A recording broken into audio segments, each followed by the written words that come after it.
So our first panel was introducing the theme of food sovereignty. And we had quite an exciting discussion. There was even some dramatic tension between some of the panelists around the themes of high-tech urban farming and native edible plants. It's all resolved now. They are the best of friends and possibly going to collaborate to find a balance in very productive high-tech farming that grows native edible plants. So we seek to deepen the discussion even further today. You know, where do traditional and cultural foods sit in this high productivity future food landscape that we have imagined for ourselves? If we don't cook, you know, do farmers still grow these traditional plants? And Singapore has always kind of set in this balance of East and West. You know, our taste buds are global.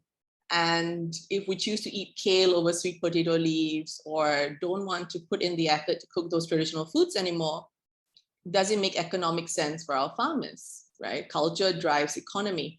And so our panelists today, who are all icons in their own right around the themes of food culture and heritage, will be discussing this and bringing us on a journey. We have Devagi, aka Spice Queen. She's been around for as long as I can remember. I remember from the time I was a child watching her on TV. She's written over 20 books and is an authority on the Asian food scene. So we really look forward to her insights. We have Alexius, you know, he's a permaculture trained farmer, but also a thought leader in the space of kind of foraging native edible plants and how they can be used in a future forward way. So please check out his Instagram, that he's always sharing like very interesting plants that he finds around the roadside that can heal you or make you feel better. We also have Pamelia. She's based in Australia at the moment, but she wrote a really great book called Wet Market to Table. And at the moment, her Instagram is full of traditional recipes that she's trying to recreate while in Australia. She also has a podcast. It's really about making heritage foods something that's accessible and adaptable for the younger generation. So definitely check that out. We have Juan from Juan's Ubin Journal. He's a conservationist. He shares a lot about kind of the practices around plants and kind of heritage foods from Pulau Ubin. A lot as well on Malay heritage foods and practices. So Juan's Ubin's Journal just celebrated its 3rd anniversary. So definitely check his Instagram as well for very exciting posts. And then we have our moderator, Xiao Yun. She, apart from a civil service job, she also works together with Ground Up Initiative, a great community project up in Yishun. If you guys haven't been, please go check it out. And she's also a biodiversity educator and does eco field trips around Singapore for you to find out more about what our little island has to offer. So I'm going to hand it over to Xiao Yun, and she's going to bring you guys on an exciting conversation. Hi everyone, good evening. Okay, with me I have really interesting panelists. I think I'll just hand it over to them. Want to let you guys all know that we want to be extremely participative. So you can put in your questions in the Slido. Yeah, the QR code is here, click on the code. Or you can put in some comments in the Zoom chat as well. So I think without further ado, I'll just start everyone off by letting you guys share what do you guys think is the most local dish to you? Anyone can start, please. Well, I'll start off first since I'm the oldest. Okay, so for me, when you talk about local dishes, I would only think about chicken rice, right? If it's only one dish, it will be chicken rice. I was about to say chicken rice too, Yeah. but I felt that was.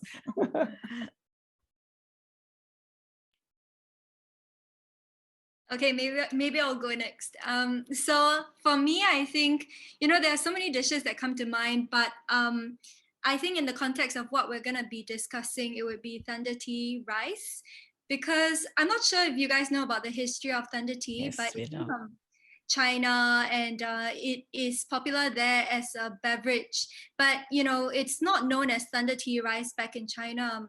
It was actually brought over and reinvented by the Chinese diaspora in Singapore, because you know, they were working as laborers and they wanted a way to nourish their bodies while working under the hot sun. So they started pouring this like highly nutritious beverage on the rice and like the mixed vegetables and started eating it like that. And from what I know, I think they started incorporating a lot of Southeast Asian vegetables and herbs into the dish. So you would see things like mani tai, like wing beans, Yeah. even using pandan in the broth. And that is not commonly used in Yeah. China. So to me, that is very local. And so since I'm the youngest, I suppose, that's why I go last. So hi, yeah, I guess for me, my kind of favorite local food would be the one that I've been eating for the past 3 days, because it's Hari Raya season. So I've been eating ketupat rendang for the past 3 days, and I feel like to me that's kind of like the most local food that, you know, is considered comfort food, and it's something that has been passed down for many generations for us. So yeah, that would be my favorite. And by the way, a quick shout out to all the Muslims joining in. Selamat Hari Raya Idul Adha, and to all Singaporeans, a very happy Racial Harmony Day. That's why I wear baju kurung. Nice. Awesome. Yeah, just picking up from what Wan shared. Yeah, some of us saw on your Insta story you preparing ketupat in various shapes with your mother. Like there's ketupat bawang, which is onion shape. There's ketupat nasi, which is like square shape. Yeah. So could you probably share with us like how do you like learn all these different ways of folding ketupat? I guess for weaving the ketupat, it's unique because when I asked my mom about how she managed to learn her way of weaving the ketupat, her way is learned from her own father. So my grandfather was only able of weaving the ketupat pasar or the ketupat nasi. So it's just the default way of weaving the ketupat. But whereas for my uncle and aunts, they actually managed to learn another way of weaving the ketupat. That's because they learned it from my grandmother, who was able to do the ketupat bawang and the ketupat satay. So for myself, I was able to learn what both my late grandparents used to teach to my relatives. So from there, I managed to pick it up, and I only managed to learn the ketupat pasar, the original one, for my mom earlier on. And then I got a little bit curious, managed to ask my relatives about how to do the bawang and the satay. And if all else fails, Google is your friend lah. So every time you can just go on YouTube, find a way to weave it, and then find your hands entwined all the way. You give up, you do again until you get it right lah. Because to me, the ketupat is quite unique to us, mainly because it's really our own traditional food, and it has been our traditional way of life for a long time. So just entangle yourself all you need, because in the end, it's really who we are. It's our own identity, and we identify ourselves with that food lah. I think I would like to add, just now I kind of like cut in halfway to say to give my support for chicken rice. But I think for me, the one of the local kind of like food is definitely nasi ulam. Okay, there's a story behind why I like it so much. Is because I think because I do foraging and I try to always kind of find, I realize that we always are trying to eat foods that we can't grow in Singapore, right? So I think nasi ulam is just that dish that somehow traditionally everyone's okay with putting any kind of ulams and stuff that we can find in Singapore. I think that's the culture from which nasi ulam comes from. I may be wrong, but that's what I know.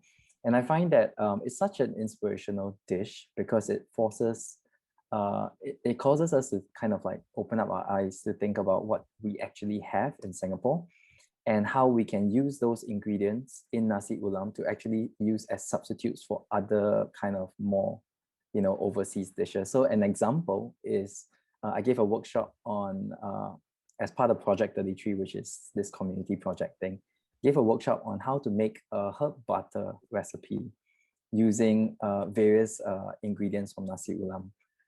So very simple, went online, try to find the herbs that are needed for herb butter, and then just try and match the taste with all the different nasi ulam ingredients. And then it turned out fantastic.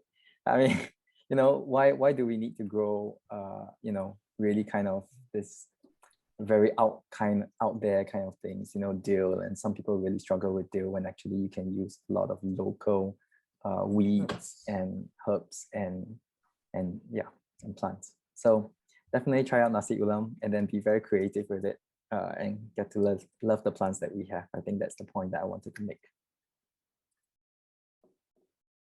Yeah, I think this reminds me of something I read that Devagi wrote. She said people have gone berserk about food, but not food from their own backgrounds, right? True. I totally agree, because there's a lot of stuff around us. I mean, even when we just these days they have these community farms, right? I mean, little gardens within a garden, and then you see a lot of herbs, but not many people know about those stuff. And I'm one of those who go to the wet market practically every day, and I realized that there's a lot of time I'm a self-employed appointed guide to vegetables in the market, because these days they have these Indian provision shops that sells all the Indian ingredients, like the moringa leaves and the pods and snake gourd and all that. So we have Chinese customers coming there and then looking at it, smelling and all that, and then they will ask me, what is this used for?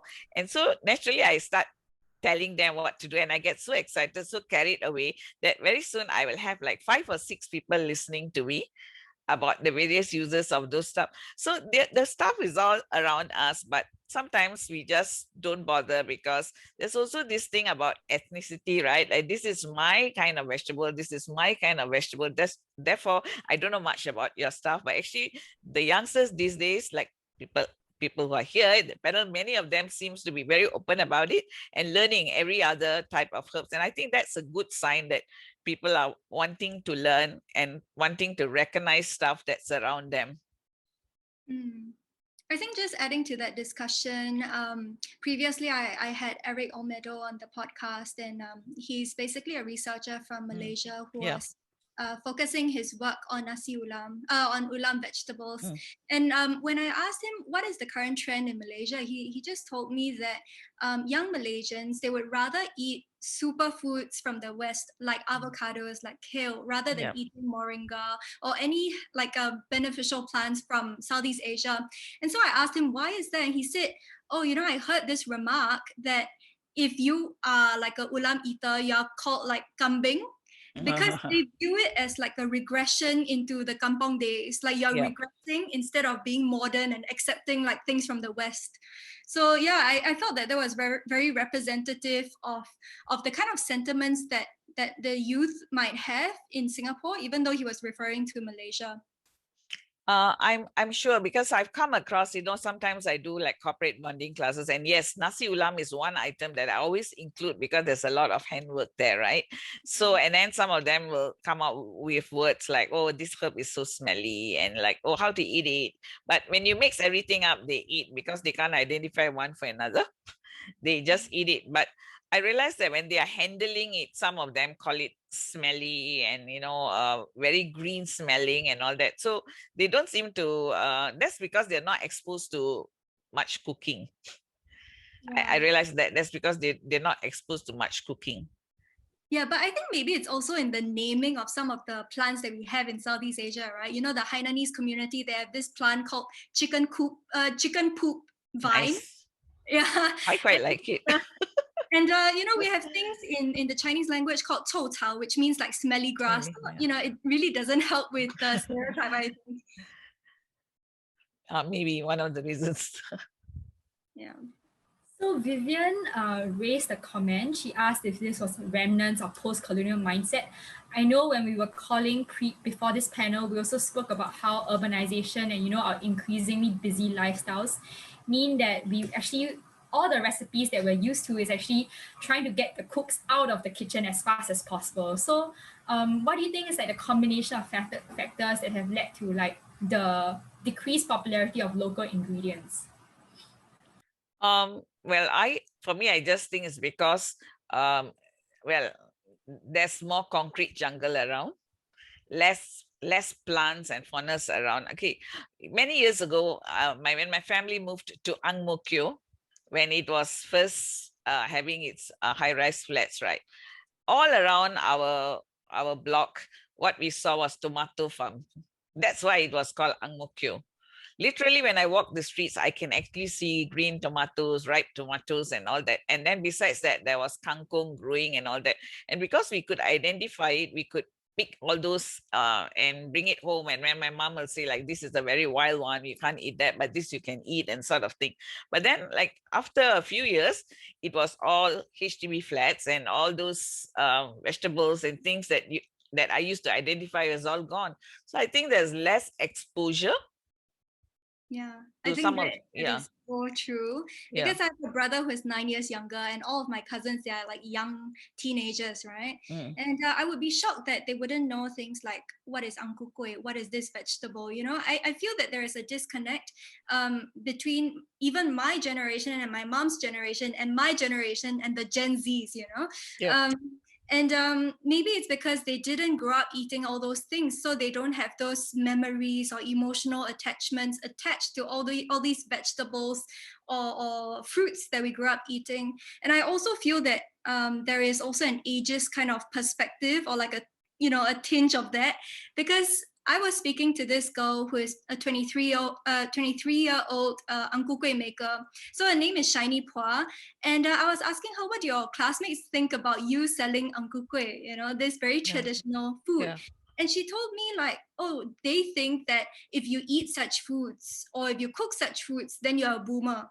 You know, and I was shocked. You know, that there was this notion of our traditional food being a boomer food that is not relevant anymore. Okay. I think listening to all this is quite, in a way, it can be interpreted as like it's quite a sad situation, right? Like we are losing this food identity, and we're like, you know. But I think on the good side is that it just shows how malleable identities are, right? And how quickly identities and impressions about food can change, and like the meaning attached to food, right? Which gives me a lot of hope, actually. It's like, I mean, Pam, you're like super Instagrammable. Like, I mean, everyone's doing, you know, Nivagdi, you're doing your books, and like everyone's doing, and then with the whole kind of like social media now and IG and all that kind of stuff, it's so easy to, it's easier, I wouldn't say easy, but it's easier to actually make something popular again, right? I mean, it's all about how it's presented. It's all about how is it, you know, interesting thing about IG is that it allows you to say a little bit about it, you know, and give some perspective. And I think naturally, I'm optimistic about the next 5 to 10 years. I think these, as we become more cosmopolitan and as we become more globalized, there is an undercurrent, a very strong undercurrent, and a very interesting hunger for things of the past and how we reinvent them. So I'm optimistic. I think I wouldn't be too worried about it. I think what we are doing as a kind of counter culture, and being in like the wet markets and giving workshops there, spontaneous workshops about edible plants there, I think that is fantastic. It's all going to add up in 5 to 10 years time. Yeah. Sorry, go ahead. Okay, Alexis, you were mentioning how, like, you know, like you were also mentioning this on Monday. You were saying that, you know, maybe the demand isn't there right now, but it's up to us to kind of create the demand for this, create the consumer market. And I wanted to share from the perspective of GUI, Ground Up Initiative in Yishun Khatib. We have started building up like ties within the community. They know that we sell blue pea flowers, wing bean, ulam leaves and stuff like that, and marigold flowers. They do come to us to purchase this on a weekly basis. So, you know, as you do more and more and people know about you, like there is that demand supply relationship that sets up in that local context. Yeah, I love what Alexia said just now, because I feel that it's so relevant in any message that you're trying to promote, whether it's cultural, political, religious. Like, I feel that, you know, when you want to shove something down people's throat, people won't take to it nicely. So I think, you know, how we move forward with preserving or keeping our heritage alive is really to meet the young people where they're at, you know, which is why I feel so inspired by people like Devagi, you know, who is, you know, constantly innovating in her sphere, using technologies like Instagram Lives to get people interested again. Yeah, I find it really inspiring. Yeah, I think I'd like to bring to the attention is like right now, right? If anyone wants to buy a, say, a Malay, a Nyonya kind of cooking herbs, the first thing they think is of a Geylang Serai market. And then when they think about Indian herbs and spices and all that, they think about Tekka market, right? And then they, if it's Chinese related, then it's some market in Chinatown. So they have sort of like formed an image that these herbs can be only found at certain places. And I think it should be brought forward and be available everywhere.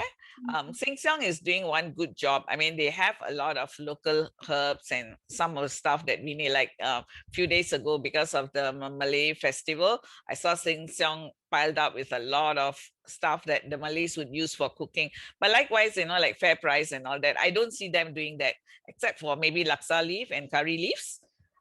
Most of the time they don't have any other stuff there, but Sheng Siong has a bit more.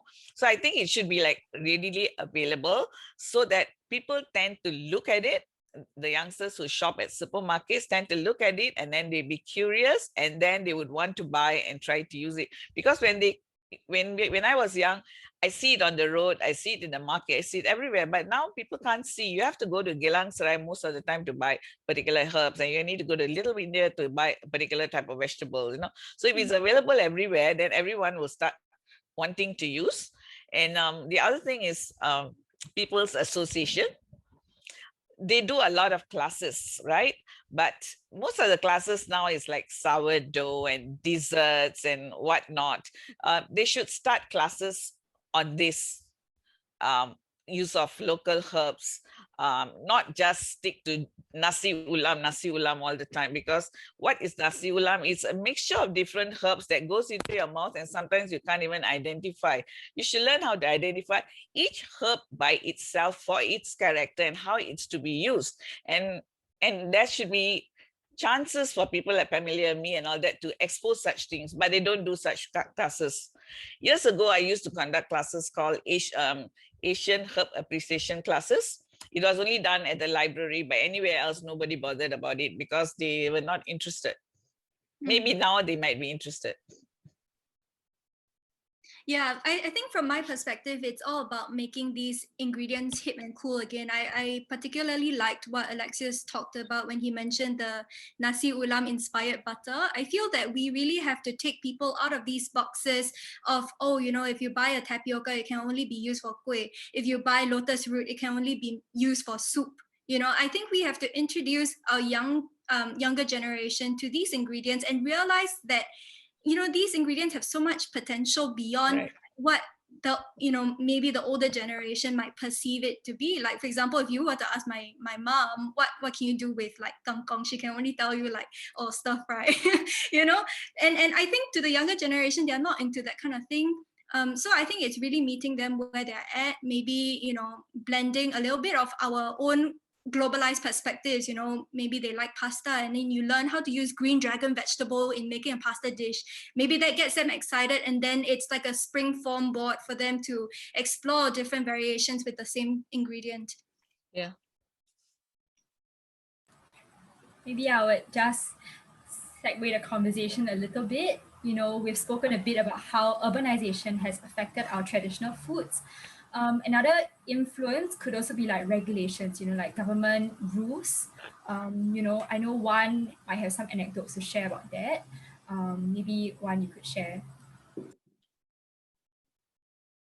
All right. Yeah, sure.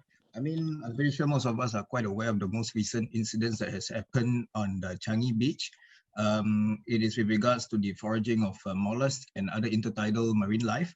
And while it is definitely something that's quite upsetting, but one thing that's interesting that my mom pointed out was that when she saw a lot of people like complaining online saying, look at all the damage that they're doing to the soil, look at all the damage that they're doing to the mud, the habitats and all this.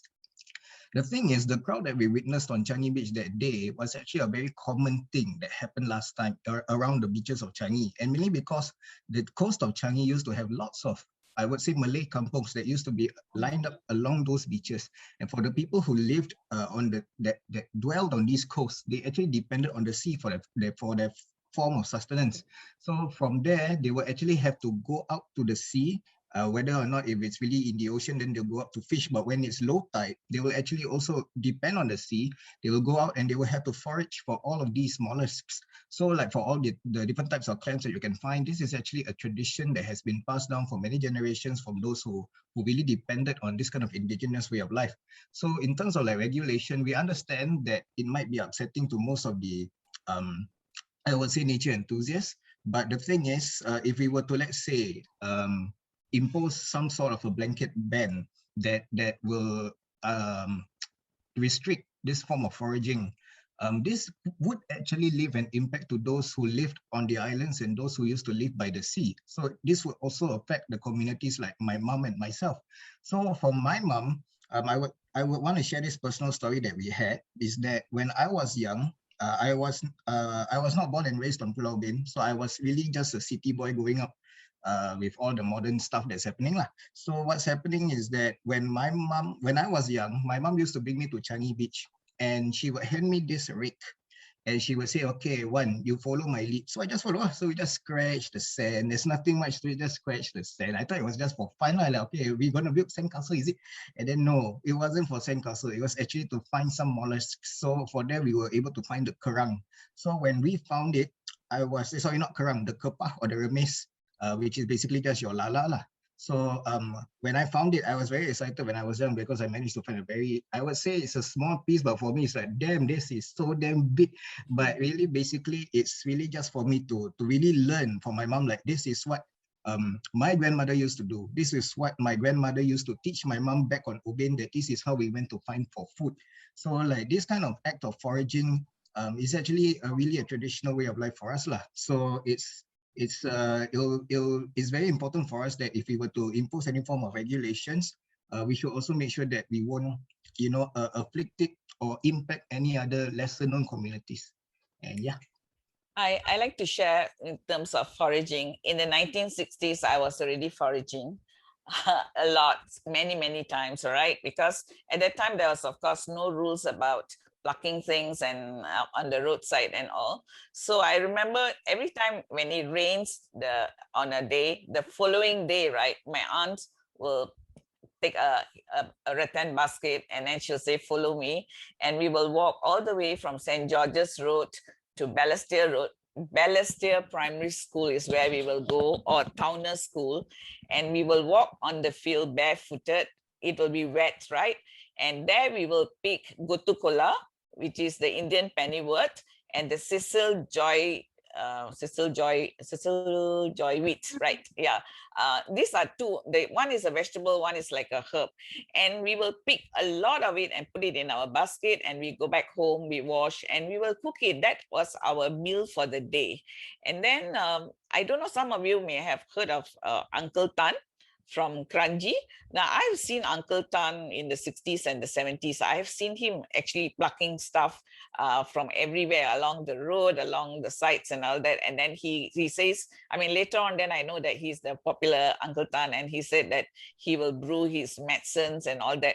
So those days, a lot of people were actually plucking from grass to everything, different type of grass to everything, to make medicines, to cook and all that. And there was, of course, no regulation at all with regards to no plucking, you will be fined.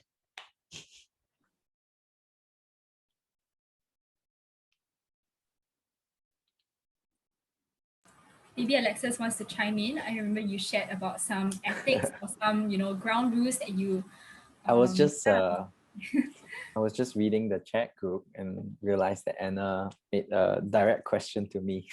So, okay, let me try to see whether I can give you some insights into it. So, Anna was asking basically like, about foraging fruits and plants along Singapore's roadsides as the plants belong to NEA. So would like to understand how basically I get around foraging by the roadside. I will not do that now. Okay, so Anna, thank you for your question. We'll just let me see how I can give you some insight. So I used to work with NParks. So the roadsides, if you are foraging on the green birch where you have the vertical trees, the line of trees, and it's by the roadside, that green birch basically belongs to LTA. the land belongs to LTA. So if a snake dies on that place, call LTA to clear it. No, I'm just kidding. But basically that green birch belong to LTA, but the greenery is managed by NParks, and it's what we call the streetscape department in NParks. So it's considered a streetscape greenery. So I tend to forage. So if you're foraging from there, you won't be dealing with NEA. You'll actually be dealing with NParks. The policy now is that there's no kind of real policy. There is a broad act that says that you cannot pluck from plants and different kinds of varieties of plants that belong to public space. So that is the act. So of course, it's a little challenging, but it's also a very gray area, right? When I conduct I don't necessarily, when I give you some context, when I conduct my classes on foraging, I always start out by saying that, we're going to learn foraging not because we are going to want to eat for free. I think that's the wrong mentality if you want to go into it. But I think if you're going into foraging as part of a empowerment process, right? You're learning a skill, you're learning the ability to identify what are edibles and what are not. That is a good starting point. And then I like to say that, hey, a lot of people tell me that they can't grow plants at home because, they have brown fingers, everything dies. And I like to bring people out to the roadside and I say, nothing has happened here. No one's taking care of it. And these weeds are taking over the lawn that NParks is trying to grow, right? Cow grass can't even take over these weeds. So if you ever see these weeds and you know that they are edible and they're growing in your pot, allow them to grow and learn how to use them, right? Learn their medicinal properties and stuff. So I think if you want to do foraging in Singapore, try to come in from an empowerment process. And then if you do have an allotment garden or stuff like that, or if you have a balcony, allow some of these natural flora to come into your balcony and your private space. And then that at least when you harvest from your balcony and stuff, you don't get cat, pee and dog poop and all that kind of stuff on it. So it's also very much to protect yourself. If you are interested in foraging fruit trees, share with you a very interesting story when I was in NParks. So NParks, we always get a lot of feedback coming in from people who want to forage from trees. And then there was this very, very interesting email that came in from this pregnant lady. And then she was like, she wrote such a cute email. She was saying that, please, I walk past the mango trees every single day. And I'm pregnant and I have this crazy craving for sour, green, unripe mango. And I cannot find it at the supermarkets, How can I get my hands on it, So unfortunately, you can't kind of go directly with your umbrella and try to hit it off the tree. If anyone sees you, you're technically in the wrong against the violation of the act. But if you can, one way around it is to go to your People's Association or your CC and try to talk to their manager and try to ask them to arrange a day or something where they know that, NParks is coming in to prune, or their own people are pruning the trees, and get their contractors to harvest it and then distribute it. So basically create a community event so that, that food can be distributed to people. So that's one way to work around it. Unfortunately, we're in Singapore, we don't have a lot of individual, freedom in that sense. But if you work through the community, actually, you can get a lot of things done. So pull the right strings, basically. Yeah. That's interesting. I didn't know that I can actually go to a community center and ask them to help me tell me about that. I'm trying to get all the mangoes I can. I think it's very much playing. I think one thing about me, I think when you start in the government service, you kind of have a sense of how the government is trying to manage certain kinds of problems on the grassroots. They see the need and they see the convoluted nature of needs and stakeholders. But at the same time, it's also hard to manage everyone. So that experience in NParks has taught me that, if you want to do something, try to find another government agency or community agencies that are able to rally resources and help you to pull people and make it a community event and stuff like that. That tends to, because you know that PA wants their community events, and in the meantime also benefit the community that you're representing.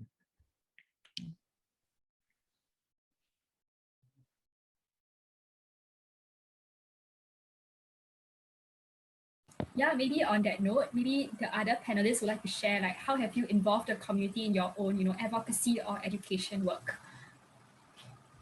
I only conduct classes, workshops, seminars, and then occasionally I post pictures of certain herbs and vegetables and just tell them. And I'm writing a book on the Indian herbs and no, mostly on Indian herbs, yes, and superfoods. So I hope that that will also open up the eyes of a lot of people, because they are all around us, but people don't think that they can be used and incorporated even in like Chinese cooking or Western cooking. It's all about just being creative. I mean, I use a lot of Chinese herbs at home, and it has been that part of our family for all these years. We use a lot of Chinese herbs and medicinal stuff at home. In fact, when someone is hospitalized, we will brew a black chicken soup with all the Chinese herbs. So we are Singaporeans, so we all have to learn about each other's herbs. We shouldn't be just focusing on this is Nyonya, this is whatever, it should be on health, for health. All herbs are healthy. I mean, of course, some you can't like take it as a healthy food, yeah, sometimes. Yeah, I think for myself, I've been, so I started an Instagram movement called Pass the Pasar with Tahira from Spicy Kitchen. So what Pass the Pasar is basically like, okay, so I wrote a cookbook on the wet markets, and I felt that one person documenting all of Singapore's wet markets and ingredients is definitely impossible. So it's basically like a community-sourced movement where people share about their daily marketing experiences, the vegetables they come across in the markets, and what they cook with those vegetables in their kitchen. And, we've got so many interesting responses. Like I learned about hummingbird flowers and leaves that I had never heard of before. And you know how different markets have different things, and the ingredients just change from day to day. And I feel that, a static resource like a book, it's going to be so difficult to document everything, and social media just allows for a very dynamic way of sharing and getting young Singaporeans interested in our native ingredients again. I guess, sorry, yeah. Okay, so I actually co-authored a book with Christopher Tan, and it's a book on cooking with leaves. So at that point, the publisher wanted an X number of leaves only in the book so that the book will not be so thick with a lot of stuff. But it was, the book was well received, and it was even made into a Malay book as well, because the recipes that I did was not focused on Indian food alone, but it was like Cambodian, Burmese and everything, right? So, and cross cooking as well, as like use certain herbs to cook a dish of another ethnic group. So the book was popular, and I realized that people were willing to try if they know how it's going to taste. Some of them just want to know how it will taste before they actually want to buy something. They can't imagine the taste, so they don't want to buy. Sometimes they hesitate. Yeah, sorry. Yeah, and so I guess on my end, what I do usually on Pulau Ubin, I used to conduct kampung heritage tours. So basically, I would just bring people who are interested to learn more about the Malay kampung and learn more about the life there. I'll just bring them around the Malay kampung, and at the same time, instead of just showing them the houses and sharing with them the stories of the residents there, we'll come across, I would say, like landmark plants over there. So for Pulau Ubin, it is notorious for its durian trees. So usually I would like to take the opportunity whenever I bring them under a durian tree to just make them guess what tree is this. And most of the time, the boomers will get it right away. But for people like me and those who are younger, they'll say, it's just a tree. What's so significant? And I say, but do you like to eat this kind of fruit? And I say, yeah, I do. Then how can you only like the fruit, but you don't know what's the tree like? So that's when they finally, you know, they were able to see and identify for themselves how a durian tree looks like. So by the way, the Malay kampung on Pulau Ubin is known as Kampung Sungai Durian. So it is literally a village named after durians, and the road that cuts through the Malay kampung is called Jalan Durian, and that's mainly because of the durian. So basically for the Malay kampung on Pulau Ubin, durian is life. So that is why literally because of all the native durian trees that can be found around there, and also those that were planted by their forefathers, it is an interesting way for people who come to Pulau Ubin to not just admire the forest, or just keep a lookout for the wild boars and monkeys, because literally all the different types of plants that you can find, they were probably there when they were probably planted by the former residents who used to live there. So another common plant that used to be there was also the daun simpok air. So at first I was quite intrigued by the shape of it, and I didn't know what it was. Then that's when my mom said, oh, this is what we used to wrap the tempeh. So whenever we want to eat the tempeh, that daun simpok air is the one that is used to wrap it. And also at the same time, you know, if for us, we were considered a very sustainable community. We rely on nature for our own utensils. So what we do is that with the daun simpok air, because it is very broad and wide, we'll also use it as our plate. So we don't really need to worry about causing damage to the environment. We just pour whatever we want. Even at times, we can also do our nasi ulam, and the daun simpok air would be used as our plates. So to me, that was something that I really admire when I learned about these stories of how the kampung people used to gather their food, plant their food, harvest their food. And now for me as a descendant from this community, it is kind of like my responsibility to make sure that, hey, by the way, this is how a durian tree looks like, this is how a rambutan tree looks like. I mean, these are very basic stuff. We only know the fruit on the shelves of our supermarkets, but we never get to see it live. And right now, in fact, on Pulau Ubin, it's actually rambutan season and durian season. So whoever wants to go down to Pulau Ubin and see the plants, see the fruits on the trees themselves, now's the chance, but do it safely and in groups of two. Okay. Okay, talking about the daun simpok air, right? Those days in Singapore, the Chinese rojak will be served only in that. There was never they never pack in anything else. They'll shape that into a cone, and then they'll just pack the Chinese rojak inside and just put 2 toothpick for you, and then you're supposed to carry that and eat, right? But you know that the heiko that they use, right, will start flowing down, and then you will have smelly fingers, smelly hands as you are eating, sometimes on your shirt and all. But it was very tasty then compared to those stuff that they put on the styrofoam and all that when they do takeaways now. That would be like your vitamin Z. Yeah.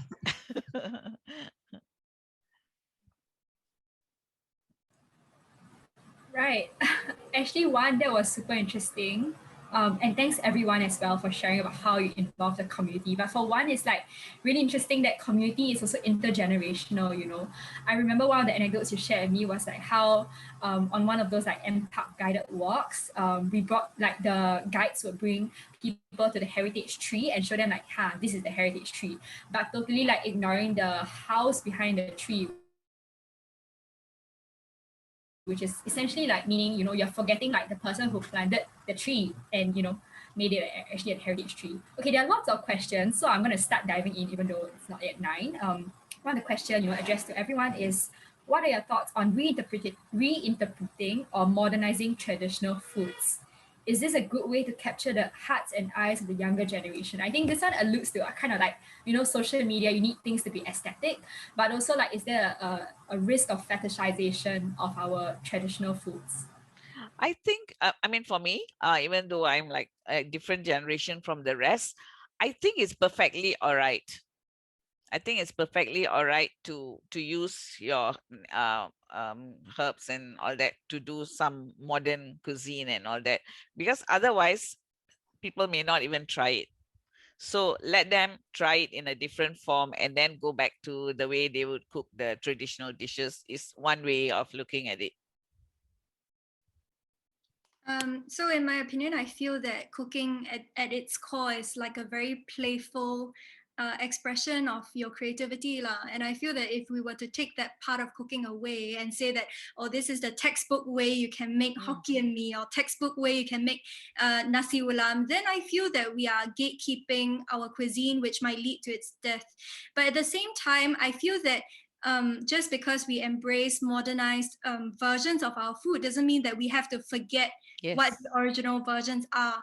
So I was speaking with Matthew Lloyd Tan, who is a Peranakan cookbook author, and he was telling me that because of our new eating habits, fishes like wolf herring have disappeared from the markets because, you know, my generation, you know, my friends prefer eating, say, fish fillets over fish that have many bones. And wolf herring is a fish with a lot of fine bones that needs picking.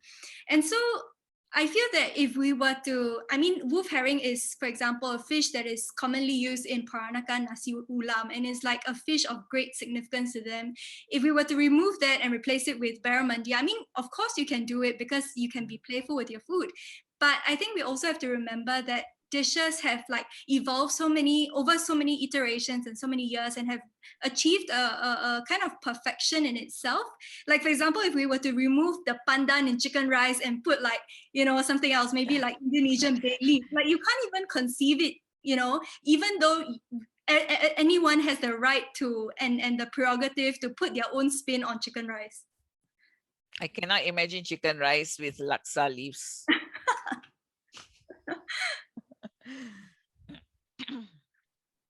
I think for me, I'll chime in a little bit about, I think I enjoy watching people create, but sometimes I also find that it's like there's a lot of shallow information, like it's very pictorial or aesthetic focused, right? So I think the thing about Instagram and all these social media is that you can see it so nice, but you cannot taste it. So when you talk about food, how can you just talk about how it looks? You have to taste it as well. So I think it's I think the market or the culture would naturally kind of sieve out the aesthetic focused ones, and they will start to move into supporting or the people who are cooking stuff and sharing it, and actually, you know, cooking for people, and people are eating and talking about it. And these are the dishes which will be sieved out and will survive long term, right, in the evolution of Singapore's food identity. The creative process goes through that explosion, that Cambrian explosion of like everything looks very nice on Instagram. But then the ones that really get through are those who are the people who actually cook for people and who bring it into the daily eating habits. So that brings me to my second point. I think a lot of food from the traditional time was in a lifestyle where, you know, food preparation, the time put into food preparation was very luxurious compared to maybe now. Now we have to compete with Netflix and Disney Plus and stuff like that. Yeah, but I think the culture also, how people use their time has changed. Last time it was really this bonding time over food. And we talked about it so much on Monday as a group, right? Previously on how food, very much part of the eating process of the food is the preparation process, right? The bonding over the preparation. But I think now with modern families and, you know, nuclear families and stuff, the time that you spend on food prep is also different. So the kind of food that can make it through the evolution process would have to be easy to, you know, naturally would have to be easy to prepare. So unfortunately, moringa leaves takes a lot of time to kind of pull out one by one. But it would be wonderful to think about how we can, you know, still use moringa leaves, but maybe process it, you know, like moringa powder. I'm sure if we process the stems, like at least the small stems, and turn it into powder, we can still use moringa leaves, right? So I'm sure there are creative ways in the evolution process, but just 2 points. Oh, sorry. No, sorry. You're done. Okay, I have like, okay, you know, since I've been one of those who've been eating moringa leaves for centuries, right? For a long time. There are very many ways that we can do some shortcut. Okay, one of the things that I found that if you buy fresh moringa leaves and you don't spray any water or anything, just keep it dry, wrap it in a paper, put it in your fridge for 2 days, the leaves will drop out of the stems on their own. Ooh. Okay, and the leaves are still fresh. So then you just take out, not all the leaves, some of the leaves, and then the balance, you just shake them. And what's left is that stem with all the fine veins, right? Now, this part of it, we don't throw away. I will smash it, put it into a stock pot, and we will make a soup or a tea out of it to extract all the maximum. And then the leaves are cooked because, you know, I don't just cook traditional Indian food. So, I mean, traditional Indian food, we stir fry or we put it with dal or something, but we also add it to thosai. You can sprinkle it on your bread. I make focaccia with it. I can put it on pizza base. You can do so many things with it. And then if you have too much, you can just dry it in the microwave, and it's so easy as well. I mean, just put a piece of kitchen paper, kitchen towel on your microwave plate, put your leaves, and just about 2 minutes is all it needs to dry up the leaves. And then you have a choice to keep the leaves or to crumble it and make it into a powder.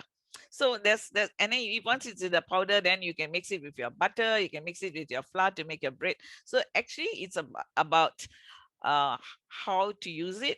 And you know, when we talk about time consuming, I mean, look at it, people are spending hours or days trying to make a sourdough, ferment the dough, make the bread. I mean, isn't that time? And what you get? Carbs. I mean, you get carbohydrates at the end of it. You're just going to eat carbohydrates. But if you spend some time with your leaves, watch TV, talk to your children, sit down together, then it becomes a family work and we all eat it together. I mean, that's how it should be seen, right? And that's how I think cooking should be. It shouldn't be like someone's job. It should be the family together. And everybody should be eating it because the mother is educating them to the benefits about it. And then let them join in to do the job. It shouldn't be a mother's job, because then she's going to be tired and say, I'm not going to do that.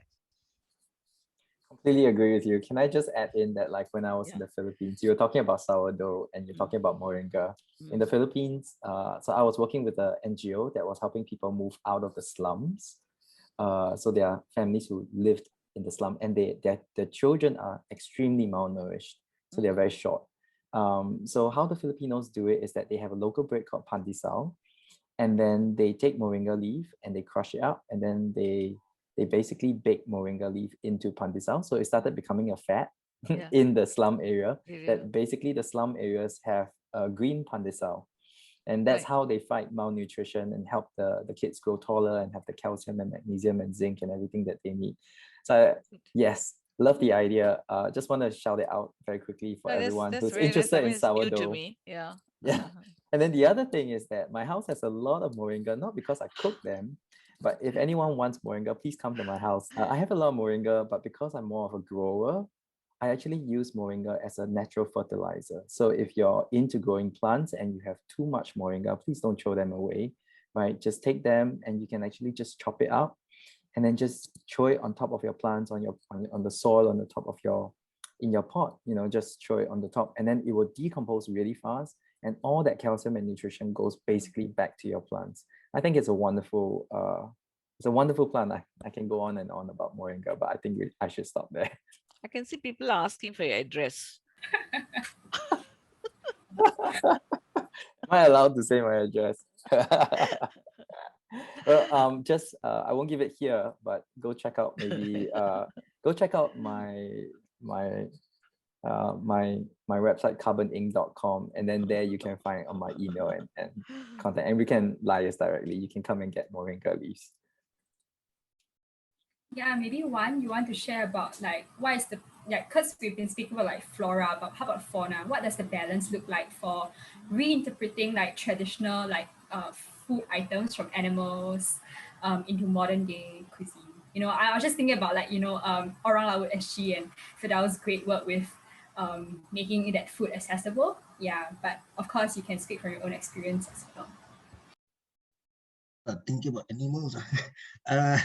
Let's see. I don't. Can you rephrase that question? Sorry. Kind of like, what is the balance for reinterpreting like animal products that used to feature in traditional foods for modern day cooking, making it more palatable, more accessible to a greater audience, you know, in the name of like cultural preservation. I guess for some weird reason, the only thing that could come out was the MasterChef episode where the rendang was crispy. So there's many attempts to try to make our rendang chicken more relevant to the young ones, or at least for those who are of Western Western philosophy to think that chicken must be crispy in order for you to enjoy the rendang. But I think one of the best ways I could also think of is that, you know, some of the fast food chains, they're doing their best to introduce the rendang burger or the, what was the one with Texas chicken, sambal chicken. Those kind of things, I guess, is quite unique for all these fast food chains to try to reach out to the younger ones, especially for my experience, knowing how my niece has always been asking and bothering my brother and sister. It's probably like, Mommy, Daddy, I want McDonald's. I'm like, okay, that's the only thing they'll think of nowadays in this kind of generation. So in a way, we can also think about how fast food chains can play a part in trying to promote our traditional food and ingredients. So I would say like Texas chicken, McDonald's, and even like KFC in recent years, they have introduced some traditional ingredients to try to reach out to the younger ones. I guess another popular example might be the McDonald's nasi lemak burger. I was quite skeptical about it in the first place, but when I ate it, I'm like, this is literally nasi lemak disguised as a burger. So what kind of sorcery is this? So I guess this is something that I would say is an interesting approach that one can take in trying to make sure that the traditional taste remains relevant in the modern times. But I guess on my end, it'll be quite strange because I would consider myself a city boy that was raised with kampung values. So whatever my mom cooks, I always have to shove it down my throat, not because I have a choice, but it's really because it's one way for us to make sure we manage to really identify and learn about the recipes that were passed down for many generations before. So like, I guess I could say I have been a champion in rendang recently. I took on the challenge last Hari Raya Aidilfitri, which was 2 months ago, to actually cook and prepare the rendang for everybody. But lo and behold, just before Raya, community cases rise like mad, and we didn't celebrate Raya. So we have like 1 week's worth of rendang that I cooked that I wanted to share with all the families that came, but nobody came. So I grew 5 kg. So what can I do? But at least it's testament to show that, you know, I was in love with my own cooking, and it's really because of the recipe and ingredients that my mom passed down to me. But at the same time as well, my mom prepared her usual way, which was usually quite watery, and I've always wanted to try rendang that was much more, I would say, thick. So in that case, I decided to tweak my mom's recipe a bit, and that's how I could say, oh, now my brothers are able to know, oh, this one is one who cooked it, or this one is my mom who cooked it. So I guess that's one way for me, this 24-year-old, to mess up my mom's recipe, but in a way to make my own lah. So that's it. Thank you. Okay, so now I'll take on 2 questions from the Slido together. It's to do with health, okay? Both planetary health and also health, like people, like human health. So the first part is like with the idea of let food be thy medicine. What is the factor of health in these conversations? And the second one is related also, knowing that the world, especially cities, need to shift towards plant-based diets. How can traditional herbs and foods best help that transition in Singapore? Okay, I'll just take this, just speak a little bit about this. Okay, food be the medicine, right? I mean, the Indians have a philosophy, right? Food is medicine, medicine is food. So I grew up with that thought in my mind. So every time we eat something in the house, it's this is good for you because this is good for you. So I think when I look back, our forefathers, many of them did not have to see a doctor, did not spend a lot of money on medical bills, and many of them did not suffer from stomach ache, gastric problems, and all that because they choose their food wisely. They knew, and I'm talking about not the Indians, we're talking about the Chinese, the Malays, right? I mean the yin and yang, and then we have the hot and the cold. So we always had put all these factors, and then we have been eating food correctly those days. But now people do not look at all this anymore. They don't look at health point. They look at taste and visual. That's the 2 main things. First is visual, and then taste nice, not nice taste. That's about it. They don't care about what it will do to their health. So I believe that you have to be choosy, and I think when it comes to herbs and green vegetables and all that, right? I think they don't do harm to you. They are all right for you to eat, and most of these herbs will have some kind of benefits for your health. So I think it's medicine. Food is medicine for me. I think I'll chime in here. I think for me, when I first moved to Australia, I moved here as a meat lover, and I hated vegetables because, you know, the kind of vegetables that you get in Singapore is, to be frank, not very great. And I mean, in the Singaporean mentality, at least from a Chinese perspective, it's always like a side dish, or it's, you know, just hastily fried, and the main attraction is really like the chicken or the pork. So when I went back to Singapore on a visit, so I go back every year, I realized that I started having indigestion when I ate hawker food every day. And I realized that it's because it's so carby. And probably it's because it was invented in a time that is very different from our own. You know, it was created when we really needed to feed a lot of people affordably. And so, you know, there's a high amount of carbohydrates as opposed to anything else. So when you think about a plate of chicken rice, it's like really amount of rice, and then you have chicken, and then just 2 slices of cucumber and a sprig of coriander.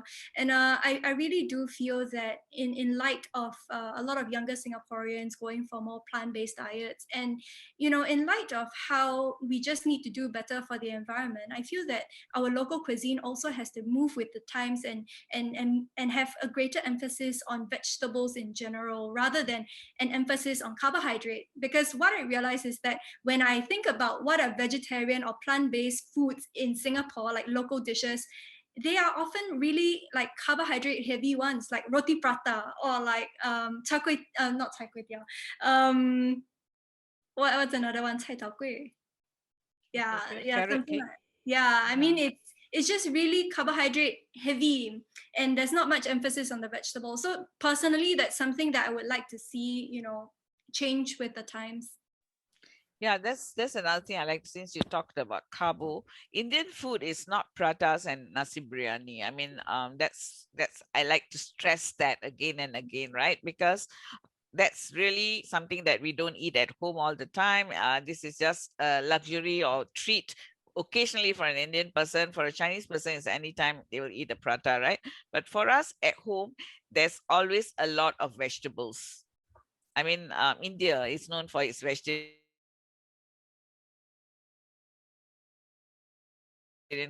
Eating vegetables is part of the diet, but then somehow in Singapore it became like the local food became biryani, which is high carbo, high fat, and then the roti prata, which is again, and then the mee goreng is oily, and so, you know, the hawker food totally changed the perspective of Indian food.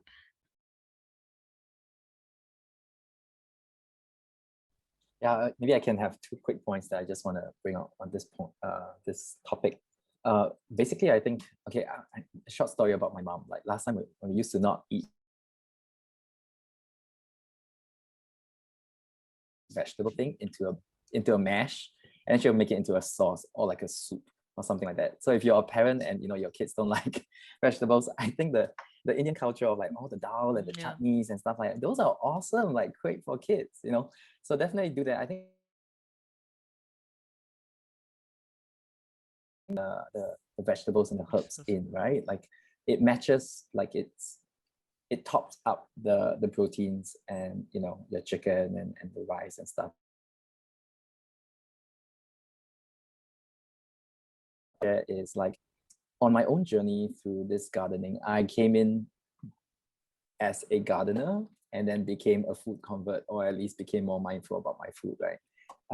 So the one thing that I picked up from the gardening journey is that in terms of health, plant health wise, how do you tell a plant is actually healthy is that we actually use a spectrometer to test the Brix level. I don't know whether you all have heard of this, but if you go to a vineyard or wine, you know, growing place, they will always look at the health and the quality of the wine and stuff using the Brix level. Now there's 2 measures. One is they're testing for basically complex carbohydrates. They're not testing for simple sugars. They're actually testing for the plant for complex carbohydrates. And the second thing is that they're testing for the, like there's a level that shows the concentration of that within the set of the plant. We took a spectrometer and we went around Singapore and we did, well, not we, but like a very close friend of mine or a business partner. And we went to test our vegetables, and we are miserable in this bricks level. Like it's supposed, okay, an organic farm would produce about 18 to 20 out of 24, a matrix of 24. But Singapore was about 3 to 5 if you eat the vegetables in Singapore. So if you grow your plants organically and stuff, you should be getting 18, you know, a mark of 18, which got me interested and started looking at some articles. And I came across this article that said like the modern day diet is not, we're not deprived of carbohydrates, we're deprived of nutrients. So we're actually nutrient deficient. Okay. And then when I look at my plants, I'm studying nutrient deficiency, right? And then I look at my our own human health. If you look at a lot of the health trends, right, of today, a lot of our diseases are not like red alert kind of like emergency kind of diseases. Like the science can handle that. A lot of our diseases are actually degenerative diseases, which is deficiency diseases. So you get Alzheimer's when you don't have enough nutrients for the brain. You get osteoporosis when you don't get enough calcium. And all these things come from moringa. I go back to moringa, but forgive me. But basically the point is that I think the more we eat local vegetables and the more ulam, the different kinds of vegetables, and blend it together and eat it, that's where we get our whole range of nutrition from, and all the phytochemicals that are good for us. And that will help us live a more healthy life, I think. I think proteins and carbohydrates just give us the energy, as Pam was saying, which is necessary for last time. But now we are in a different time. We don't need so much energy, but we still need that nutrition, and we're losing that nutrition in the industrial agriculture system. I have a friend who's a doctor, and she was telling me recently that you know, when she visits patients in the wards, right, she noticed that every patient has got a little box of blueberry, strawberry, grapes. These are the 3 standard fruits that people who visit patients give them to eat. So she was saying that she's not from Singapore, she's from Burma, and she was saying that it's so sad because these foreign fruits, right, actually do not give as much nutrients as the local fruits. So it'll be better to just give a papaya or a star fruit and all that rather than buying grapes and blueberries, because she said this have been traveling for a long time by transport to come here and all that. So a lot of nutrients will be gone. So it's better to just, you know, go and get a papaya, slice it and give it to the patient than to just give them strawberry and all that. That is very high sugar, but most nutrients will not be there anymore. All right, thank you. So maybe to everyone as a roundup question, and also to link to the next panel, which is about 30 by 30 goal. What do you think is the role of food heritage, cultural memory, and, you know, the softer community aspects that we've talked about in this 30 by 30 green plan? How do you envision Singaporeans eating, you know, cooking and enjoying their food in 2030?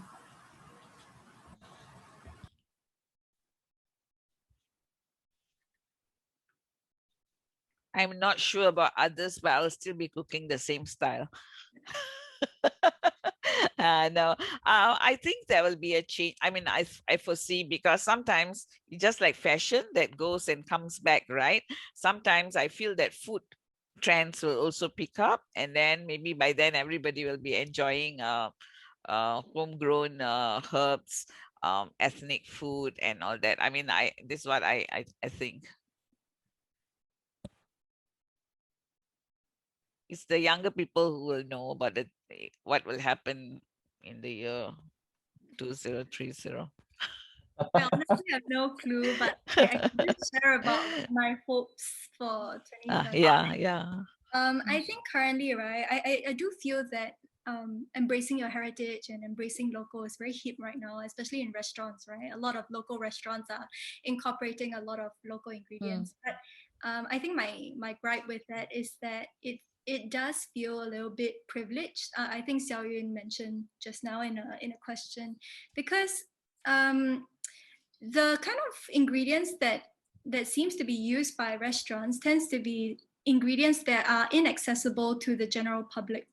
So for example, you see restaurants using things like cat whiskers or like, you know, special edible flowers, but a typical auntie or uncle who goes to a wet market has no access to these ingredients.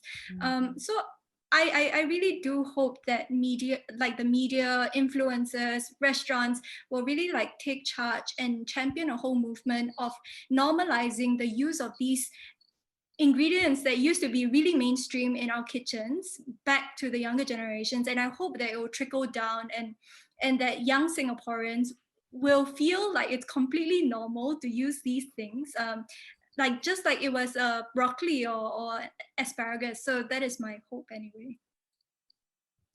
Yeah, I mean the use of papaya leaves, tapioca leaves, sweet potato leaves. There's so many of these leaves in the market currently, but you always see some elderly lady buying it. You won't see a younger woman buying those things home because they probably will say they don't know how to cook, but you cook it just the way you would cook kailan, you know. I mean, maybe tapioca leaves may have to cook a little bit longer, but apart from that, I think you can perfectly use that, finely chop it to make it into a quiche if you want to. Who said you can't try tapioca leaves with egg or an omelette? You can. It's just about experimenting. And likewise, the young chefs in the restaurants, the new ones, right, especially, I think apart from using cat's whiskers and all that for decorative purposes, I think they should start cooking and talking about it and incorporating and promote that, you know, say that I made this and, you know, it tastes like that. And I think it'll be better. And now with these online shops on the Instagram being promoted, I think it's time that people start promoting such dishes as well, because people will be curious because they're tired of eating the same, ordering the same food all the time. Yeah, maybe I'll just add my kind of like, I guess, also hopes. We don't know what's going to come. Oh my gosh, this whole COVID situation is like, who knows like what's going to happen the next week kind of thing, right? But I think the 2030, the 3030 mark, or at least the target, is a great step by the top government, the government governance at that top level. Obviously, their targets are a little bit more focused on the production of food, right? So that we can hit that 30% by 30. So a lot of the subsidies and stuff like that are moving into very high intensive agri-tech industries and businesses, which I think is great. I think there's a space for that, and I think we need that. But at the same time, there's also a very important role that the community, you know, the grassroots community and what we're doing and what we're talking about, you know, like all these cookbooks and like IG stories and influencers and little farmer, small farmer skills like me, you know, like in my own backyard, right? I think that there is a place that is needed for this kind of activity. The hope is that this activity, okay, the thing about it is that it's very niche and it's very small. And so the target market for it to be economically kind of viable tends to be, you know, very upper end. So like if you're selling to a restaurant, you're selling to like the upper end restaurant, and only the upper end restaurant will pay like $20 for a small little box of flowers. Okay, something like that, right? No one's gonna, yeah. So someone did tell me that, hey, you know, whatever you're doing, you know, like why are you doing it? You're doing it only for the rich people. How about the aunties and uncles and, you know, and I think there's a time for everything. I think now it's really the education time, the time for people to form an identity on who they are, what they're passionate about in life, what's really needed, you know, the time to figure out what is missing and what we're losing and what's worth fighting for. And then it will come to the next phase where we will start to pull together, you know, people will start finding each other like how we found each other, and projects will start to scale, right? But of course, through a lot of trial and error, and of course, through a lot of economic kind of sacrifice as well, to make something economically viable so that it can be sustainable. But I think by 2030, I think we will get at least quite an interesting segment of society that will be the very much creative and grassroots kind of producing, and hopefully, you know, the kampong days, and you could go to your neighbor and you can find a certain kind of produce that you can't find in the wet market. Hopefully that they will come by 2030. And I'm hoping that the government will be able to give more support, at least financially, without so many terms and conditions attached to them, but give really more support and give the green light for grassroots organizations to pull together and to give them the trial period and the time frame to be able to figure things out. I think we've got the infrastructure there, all the policies, like all the rooftops of the HDB parking lots all have to be installed with watering systems so that there can be rooftop farms. I think that's a great start, right? Infrastructure comes in, but don't just focus on the infrastructure, but also look at who are the people within the community that can pull together to create a different kind of scale. Yeah, that's my hope for 2030. I think I could guess on my end, being a 24-year-old boomer, as some of my friends have always said to me, I would actually want to look forward by the year 2030 that our traditional ingredients or traditional food that has been around on our island continues to be the main highlight of our local cuisine, as much as we should embrace all the other food that comes in from around the world as we remain to be a very globally connected hub. We should also take pride in the kind of food that we have, and we should offer this kind of food to those around the world so that we can really show to the rest of the world, hey, look, this is something that has shaped us to become who we are. This is how we identify our cuisine, and I just want you to try it at the same time. So at the same time, looking forward as we continue to connect to the rest of the world, I can really hope that in Singapore's perspective, and in Singaporeans' perspective, we must always remind ourselves that we are an island nation, and we have and will always be an island. So we should always be proud of our island identity. And for those of us who happen to be blessed enough to be from the islanders community, like for my mom and myself, it's kind of like a big deal for us to make sure that these traditions, this knowledge that has been passed down for many generations continue to live until many generations to come, because this is how we manage to identify ourselves for who we are. And it's definitely something that we should be taking pride in. So, moving forward 2030, I can hope that our rendang, our char kway teow, our laksa will continue to be something that is so sought after by the rest of the world at the same time. And that should be something that we as Singaporeans should take pride in. And since I'm right here myself, just show you, Singapore flag patriotic a bit. So yes, it's going to be National Day anyway. So it's also a tiny reminder for us to just remember the things that make us proud of who we are. And food has always been something that brings us all together. So that is one way we can unite as one people. Too patriotic already. Okay, I'm stepping back.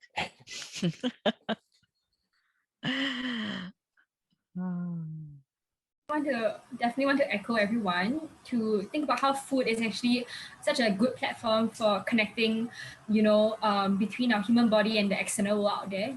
Food and cooking is actually how nature turns into culture. That's a quote by Michael Pollan. Food is also a way to show national identity, like how we had 1.9 million signatures when we were going for a UNESCO Intangible Heritage Award. So I guess on that note, I think thank you all the panelists. Maybe last shout out, it's time to give a shout out, now. If not, I will roll the next slide.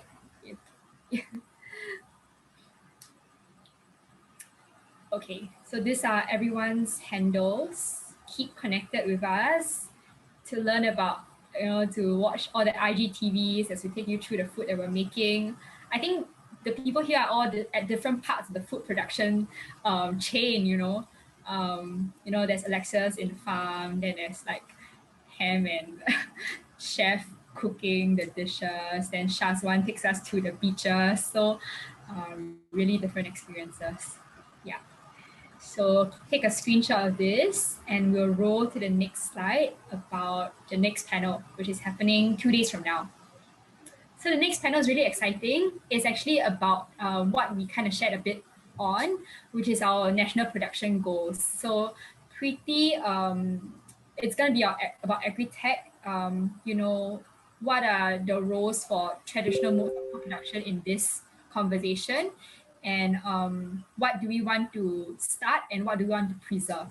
So I think we have quite a good mix, we have a mix of academics, the government stakeholder, as well as 2 farms, and moderated by Ben, who's a great friend and a fellow ES graduate from Yale-NUS.